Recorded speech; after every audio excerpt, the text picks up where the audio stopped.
Right in front of you here is my completed colloidal silver generator. It's all boxed up. Now you can see that I've got the round PVC ring spaces over the LEDs. These give them a neat appearance and they can help lock the LED onto the panel of the board. I've got the two inputs here. I've got the power on and off, and I've got the power LED. Right, now I've covered this thing all in aluminium tape.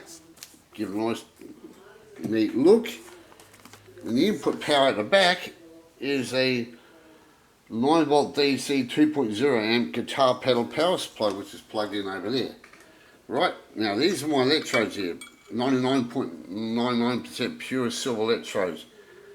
Now I've got a PVC spacer on there, keeps them apart exactly 60 centimetres. I've got a bit of epoxy on the bottom here to hold the electrodes in place. It's come off at one end and in here. Right, and that goes in there. And this is how it works. Even I had this thing running for, I've done a couple of brews, about 2 hours each. Then I did one about 3 hours. So this thing runs all right for 3 hours. Right.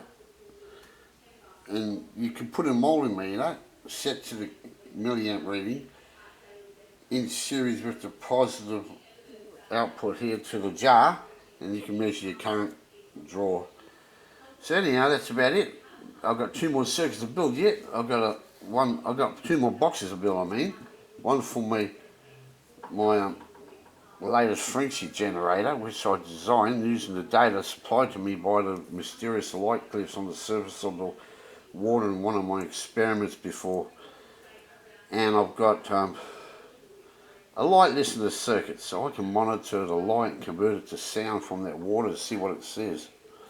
Okay, thank you for watching my latest video.